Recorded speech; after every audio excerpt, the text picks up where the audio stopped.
From the Victory Studios in downtown Little Rock, this is Capitol View with your host, Jessi Tenor. Good Sunday morning to you and welcome into Capitol View. I'm Jessi Tenor.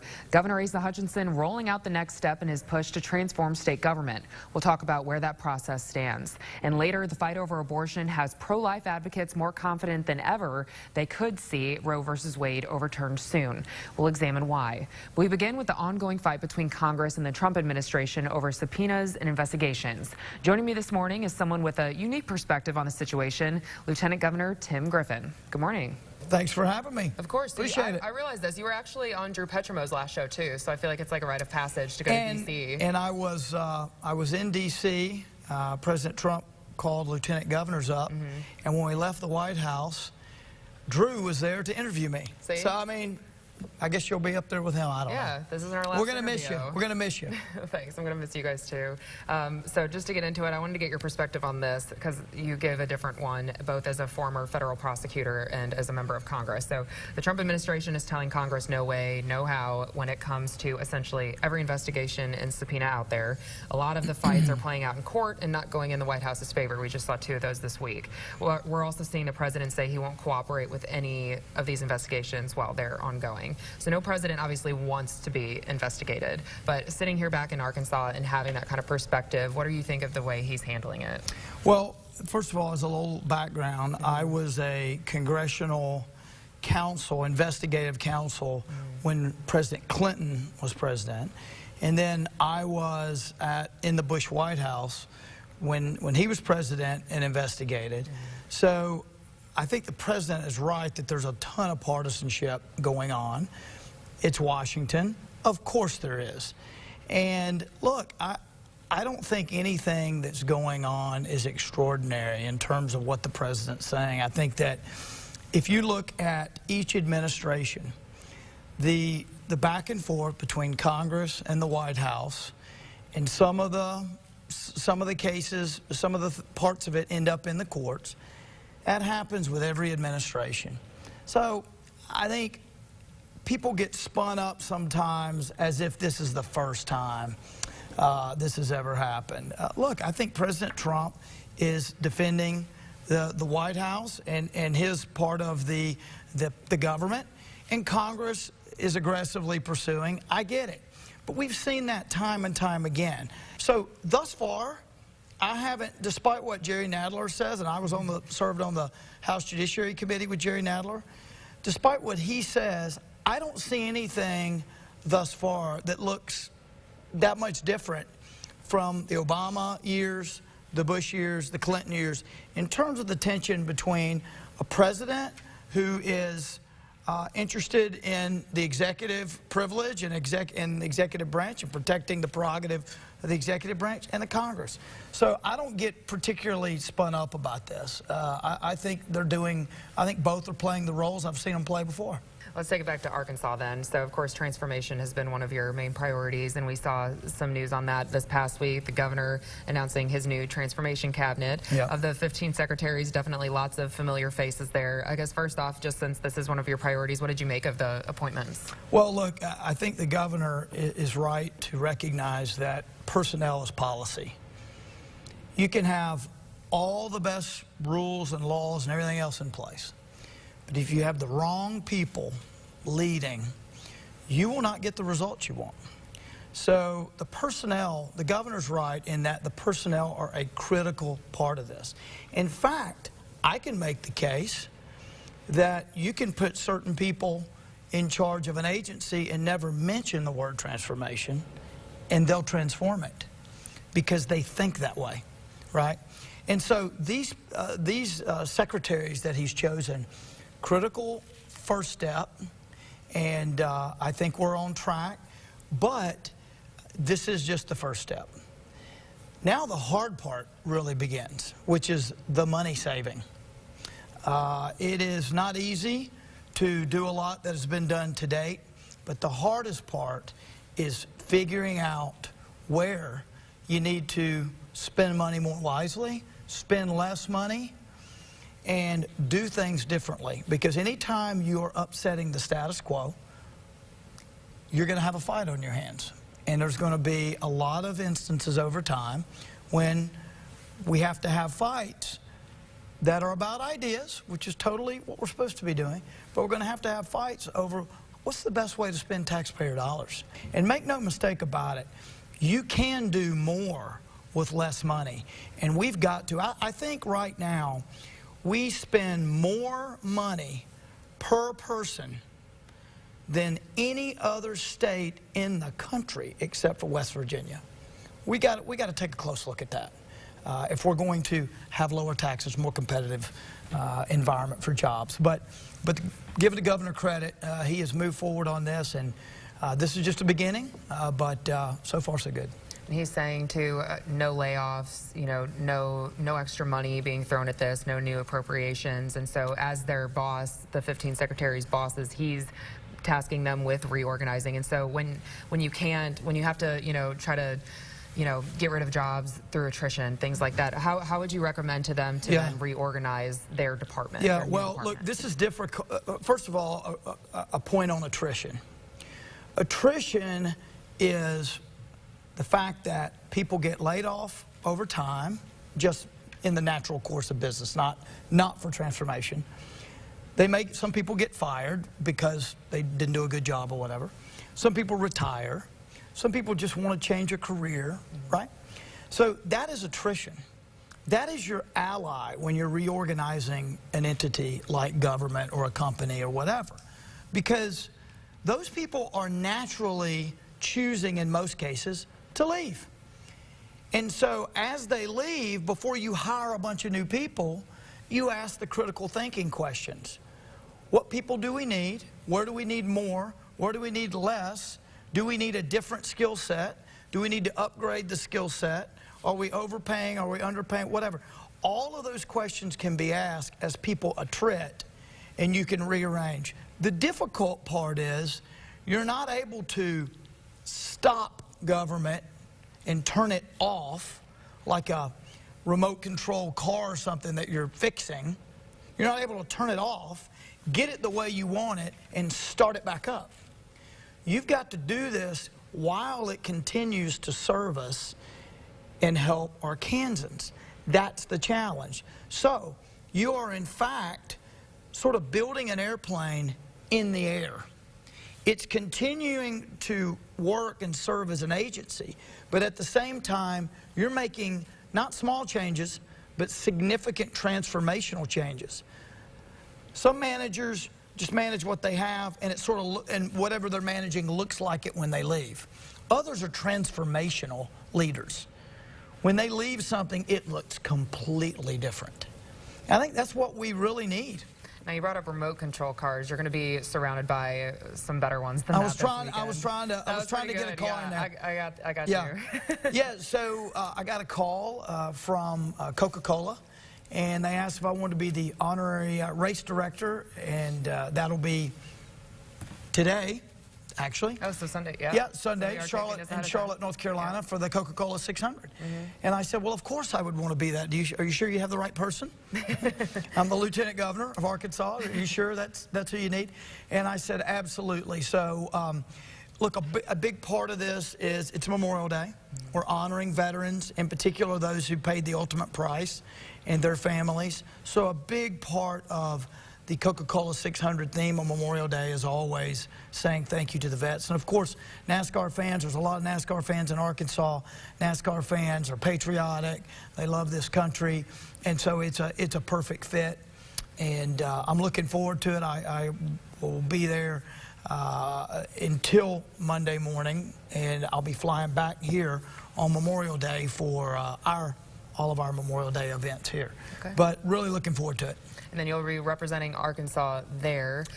When you come back, I have to ask you one last question. You know, you'll obviously continue to want to be representing Arkansas, and I don't want to ask you if you're running for governor because that's too far out, and you may not say anything anyway. But do you want to make news on the last show?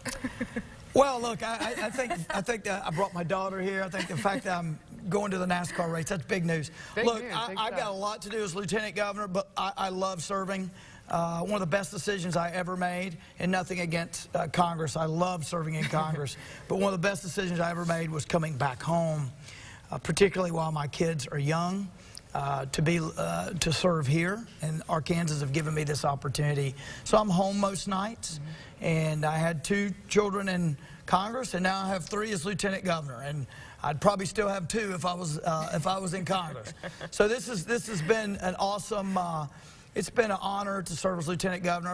I've got a few more years of that, but I'm not through until the Lord tells me I'm through. So we'll see what happens. I felt like you'd come up with a good answer anyway, so I had to ask. Or at least filibuster, right? Exactly. Yeah. Lieutenant Governor Tim Griffin, thanks for being on the show. Thank you. Appreciate it. And coming up after a quick break, state legislatures across the U.S. passing restrictive abortion laws with the hopes of forcing the issue at the Supreme Court. We'll look at the anti-abortion side's argument here in Arkansas after lawmakers passed a series of laws here in 2019. You're watching Capitol View on Sunday morning. Tell your story when you wear a one-of-a-kind Ronaldo design from Keepsakes. Inspiring Ronaldo bracelets symbolize your story of love, friendship, and precious memories. Shop our premier selection of Ronaldo designs for the best quality and prices at Keepsakes Jewelry. If you need to sell your house right now, call the number on the screen. We can have a cash offer in your hands within 72 hours. We buy as is and will even pay your closing costs. Stop stressing, start dialing. Call Upward House Buyers today. My feet hurt so bad in the morning, I couldn't even put my feet on the floor. So I had to start engineering my own arch support. So I got that, then I put this in there, this one. Finally, before I added another one of these in, I went to Good Feet, and they gave me this. So I built all this together to engineer a solution to my pain. And if I'd have just gone to Good Feet, I'd have been better off in the first place. Good Feet Arch Supports, engineered for pain relief, personally fitted for you. Hey y'all, it's with a grateful heart that we want to welcome you to Down South. It's been a dream of my mother and I to create a space where you can come as you are and feel at home, but leave inspired, confident, and empowered to go home and try something new. Take time out of your day and come and visit us. You'll find unique Southern-inspired furnishings and gifts with a farmhouse, Southwestern, rustic chic kind of vibe. We can't wait to see y'all down south in El Paso. It's our huge Memorial Day sale at Family Leisure. Swimming pools, patio furniture, spas and swim spas, play sets, and more. Memorial Day sale going on now at Family Leisure. Have another look at those roads coming up in just a bit. Drive time traffic update on KARK4 today. Memories begin with a gift from Keepsakes. Your wedding rings will showcase your love and devotion. We take pride in personally selecting your diamonds direct from Antwerp, Belgium, home of the best diamonds in the world. For the best quality and prices, buy your diamonds from Keepsakes. You're watching Capitol View, Sunday morning talk focused on the political scene in Arkansas. Welcome back to Capitol View. The national debate over abortion has been ignited in recent weeks, with Republican majority legislatures in several states passing highly restrictive laws, and hope among anti-abortion advocates, hoping the Supreme Court will strike down the Roe versus Wade decision. Joining me this morning to talk about all of that is Jerry Cox, founder and president of the Arkansas Family Council. Jerry, welcome back to the show. It's always a pleasure to be here. Thank you. Of course. And so let's start here at home in Arkansas. This session, the legislature passed an 18-week abortion ban, a Down syndrome abortion ban, a trigger law of sorts that bans abortion if Roe v. Wade is overturned, and that's just a couple of, really a handful and that we're able to pass. About 6 more abortion-related laws, and then a couple that were related to assisted suicide. Yeah. So I think altogether the legislature passed about 13 what we would call pro-life bills. So that's, I think, a record.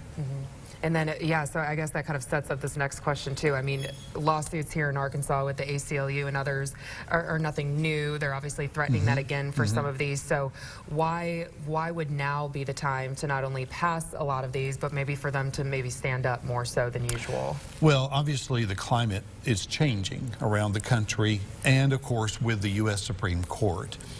I think we're going to see a day when the U.S. Supreme Court dials back the Roe versus Wade abortion decision. And if they do that, that means states will have more leeway to regulate abortions. And when that happens, Arkansas, I think, is going to be in a good place because, for example, the legislature passed what's called a trigger law that says if Roe versus Wade is ever reversed, abortions in Arkansas will be illegal except to save the life of the mother, which happens to be pretty much the way it was prior to the passage of, or the Roe v. Wade decision. So I think we are definitely in step with the rest of the country. And I believe you're going to see a day when Roe is either reversed or dialed back, and I think dial back happens before reversal. And then just talking about kind of the atmosphere that we're in, supporters in the legislature of the trigger law said that Roe v. Wade could be overturned in the next 2 years. A CBS poll that came out just this week found 2/3 of Americans want Roe v. Wade left in place. I know that, you know, when you look at Arkansas, though, it's not that overwhelming. Right. The most recent statewide poll from the U of A from 2018 had 38% said that they favor laws that make it more difficult to get an abortion. 20% wanted to make it easier, but then you have that 36 that wanted no change to existing laws. Right. Well, and see, a lot of people don't understand if Roe is totally reversed and all the other rulings are reversed, it just puts it back the way it was prior to 1973, which is each state gets to make their own abortion laws. And so while abortion might be somewhat restricted in Arkansas and Louisiana and maybe Texas and Oklahoma, it's going to be a lot more allowed probably in California, New York, Washington State. And to me, that's part of the way our government and our system of doing things ought to work, where states can make laws that fit what they believe the values of their people are. And clearly the people of Arkansas are pro-life. There's no question about it. And certainly the members of the General Assembly are. And so we have really created a culture of life here in the state of Arkansas. And I'm deeply grateful for it, because not long ago it was hard to get any pro-life bill through the legislature. And because we've had political change in the state that's been favorable, then it's a good environment. Now, all eyes have kind of been on Alabama since their state legislature passed that essentially near total ban on abortion and then had no exemptions. And so a lot of these people are arguing that the reason why they're doing this is so opponents then sue, and then they're the ones that get all the way to the Supreme Court. So who, in your opinion, makes it to the Supreme Court? Is it someone like Alabama, or is it someone like Arkansas? I think it's one like the Arkansas 18-week ban, because it sort of hits that middle ground between being like a total ban or even a 6 or a 12-week ban. We passed a 12-week ban 6 years ago, and it's been struck down. So right now we have a 20-week ban that's been upheld. And so now we're looking at the court and saying, well, what about 18? What do you think about that? And so I think we could see a situation where maybe the Arkansas law gets upheld and maybe an 18-week law in another place gets struck down, and then you have a division, and then that could go on up to the Supreme Court and give them an opportunity to dial back Planned Parenthood v. Casey or Roe or some of the others. So we'll see. If the president appoints another conservative justice, then I think the odds in our favor, you know, are much more in our favor. And then what do you make of this? Last week, Senator Tom Cotton said unelected judges shouldn't be making these decisions. What's the alternative here? Well, I think what we need is we need the states to be able to have more leeway when it comes to abortion, especially. And again, that's the way it was for 100 and something years prior to the Roe decision. And many legal scholars will tell you that the Roe decision may be the worst U.S. Supreme Court decision ever, or one of the worst ever. And I would concur with that. And so maybe we'll see that fixed sometime. The SCOTUS battle is also setting up an interesting dynamic just in time for those 2020 elections. It can be argued that the pro-choice side has never kind of had this urgency before as it has on the anti-choice side. So could this flip that? Could you see the dialogue kind of changing? Well, I think you know, the next Supreme Court nominee, if he happens to be even remotely conservative, pro-life, it'll be the mother of all battles when they get before the into the confirmation process.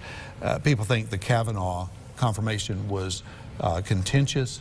Imagine how much more so with another one. And so I think you're going to see it at a whole different level. And then, yeah, that'll be definitely very interesting to watch. Jerry, thanks so much for coming on the show. It's always a pleasure. Thank you. And when we come back, the race for a newly vacant state house seat heats up, plus why a medical marijuana dispensary is now being sued just a couple weeks after opening up shop. You're watching Capitol View on Sunday morning. No mess is too much for the boys in blue. Uh-oh, I made a mess. Even if you have a messy Maya, we can make everything look good as new. When Messy Maya strikes at your house, you know who to call. The boys in blue. Have you ever wanted a brand new camper? Hi, I'm Misty Gibson for John Gibson Auto Sales, and we are an official Gulfstream camper dealer. Whether you have good credit, bad credit, or no credit, we will finance your brand new Gulfstream camper. We also have a large selection of used campers, cars, trucks, SUVs, motorcycles, ATVs, performance trailers, and boats. Check us out online at johngibsonautosales.com, and we will have your purchase ready when you get here. It's the Yamaha Memorial Day celebration. Now through Memorial Day at Bradford Marine and ATV. Get the new Yamaha AR240 with 3.99% APR for 60 months or an extra 2 years of Yamaha warranty for a total of 3. Yamaha Wave Runner EX Sport, only $6,799 and comes with 2.99% APR or an extra 2 years of Yamaha warranty. Open all weekend. It's the Yamaha Memorial Day celebration going on now at Bradford Marine and ATV in North Little Rock, Hot Springs, Texarkana, and Springdale. So in this commercial, we see two travelers at a Comfort Inn with a glow around them. So people watching will be like, wow, maybe I'll glow too if I book direct at choicehotels.com. Who glows? Just say bada book, bada boom. Book now at choicehotels.com. For over 50 years, Cracker Barrel has been cooking homestyle favorites to perfection. We thought we'd celebrate that tradition with new, crispy, juicy Southern fried chicken. Bring it on home in our 12-piece picnic box with all the fixins. New Southern fried chicken, now at Cracker Barrel. Come and enjoy a new experience in shopping for your home. At Aladdin Rugs and Home Decor, we have over 5,000 rugs in the latest colors and styles. Bring your pillows, your pillow shams, and sizes. We will help you select the perfect rug. We're #1 in customer service with 15,000 square feet of rugs, unique home decor, wallpaper, and flooring. Remember, buy today, take it home today, and save. Why wait? No mess is too much for the boys in blue. Uh-oh, I made a mess. Even if you have a messy Maya, we can make everything look good as new. When Messy Maya strikes at your house, you know who to call. The boys in blue. You're watching Capitol View, Sunday morning talk focused on the political scene in Arkansas. Welcome back to Capitol View. A locally owned pharmacy chain in Jefferson County is now suing the state's first medical marijuana dispensary. It's a story we brought you last week on the show. Doctor's Orders Pharmacy filed a federal lawsuit Wednesday against Doctor's Orders RX in Hot Springs, claiming trademark infringement. For the owner, it's about upholding the public perception around a name he's used for a decade. It's down to 1 or 2 a day now. Calls still rolling in. Dr. Rose Pharmacy here, speaking, how can I help? To a Jefferson County pharmacy chain from medical marijuana patients. Some people in our business are not particularly fond of the marijuana law passing. We're not falling down on one side or the other. We just don't want to be confused with it. The state's first medical marijuana dispensary, Doctor's Orders RX, located an hour away from Doctor's Orders Pharmacy in Pine Bluff and Whitehall. But patients think it's the same company. We're not looking to shut down another business. We simply don't want them using our name and causing the confusion that's gone on. It's two completely different types of businesses. Owner Leland Stice first tried with a cease and desist letter. They responded to us that they felt that they had the right to use the name and that they would continue to do so. So Stice countered with a federal lawsuit, demanding the dispensary immediately stop using the name, terms, and symbols in its operations and advertising. The dispensary has yet to comment on the pending litigation. A spokesperson for the Arkansas Medical Marijuana Commission tells us it can file a trade name change with the commission at any time, which would not impact the day-to-day operation. I've been advised that it's a pretty simple process. What hasn't been simple for Stice, taking calls about a product he doesn't sell. Especially in southeast Arkansas, people know who Doctor's Orders is, and they ask me what's going on. Stice is hoping for a hearing later this week. Both the pharmacies and the dispensary are registered with the Arkansas Secretary of State's office and listed in good standing. More federal aid is on its way to farmers in Arkansas and across the country as the U.S.-China trade war rages on. President Trump announced Thursday the Department of Agriculture is setting aside $16 billion for farmers affected by tariffs imposed by China. That's on top of a $12 billion bailout for farmers in 2018. The money will go to farmers growing specialty crops as well as pork and dairy producers, among others. And the race is on in Pulaski County to fill former state representative Charles Blake's seat in District 36. This week, 3 Democratic candidates, Roderick Talley, Philip Hood, and Darrell Stevens, all officially announced their candidacy. Former Representative Blake stepped down from his seat earlier this month to become Little Rock Mayor Frank Scott Jr.'s chief of staff. The state Republican Party says a couple of GOP candidates are interested in running, but haven't decided or announced yet. No date has been set for the primary elections. And we're back to wrap it all up after this. You're watching Capitol View on Sunday morning. New ice cream cookie sandwiches from Sonic. Delicious cookies and real ice cream are on a summer reunion tour. They taste so good live. Hurry in for Sonic Nights. New $1.49 ice cream cookie sandwiches and half-price shakes after 8. Sold it. Attention Hot Springs business owners, developers, and investors. Absolute commercial real estate auction, Thursday, June 6th at 10 a.m. at 1239 Central Avenue in Hot Springs. The 27,000 square foot commercial building on 2.7 acres, Zone C4, 1 mile from downtown Hot Springs and Oaklawn Racing Casino Resort. With a daily traffic count of 21,000 vehicles per day, the real estate will be offered in tracks and combinations. Also selling an antique car collection, and everything is selling regardless of price. Go to wilsonauctioneers.com. Sold it. Bacon, Swiss cheese, juicy chicken on a King's Hawaiian bun. Oh, what else is it saying? It's saying you still owe me that $30. Hang up. Hurry into Sonic for the King's Hawaiian Chicken or Burger Club and try order ahead to get happy hour anytime. You're watching Capitol View, Sunday morning talk focused on the political scene in Arkansas. A final word before we go, Capitol viewers. During the last 2 years, this show has had a lot of firsts, with me as host, with an all-female lawmaker panel, with an international guest, Member of Parliament Raymond Jessi, and so much more. This has truly been a dream job, and I thank all of you who have been on the show and watched the show for making it possible. I'm better for having been here, and I hope you feel the same. What makes this goodbye more sweet than bitter is that I'll still be on your TV covering Arkansas politics, but instead of a state capital, it'll be from the nation's capital. My new role as correspondent for our company Nexstar will allow me to bring you the very latest out of Washington. After working at KIT in Jonesboro, then KRK and Fox 16 in Little Rock, my 6 years in the natural state have felt more like home to me than the show me state I grew up in. There's a long list of people responsible for that, and I'm looking at a lot of them now. So for the last time, that does it for today's show. We're back with an all-new Capitol View next week, and enjoy the rest of your weekend.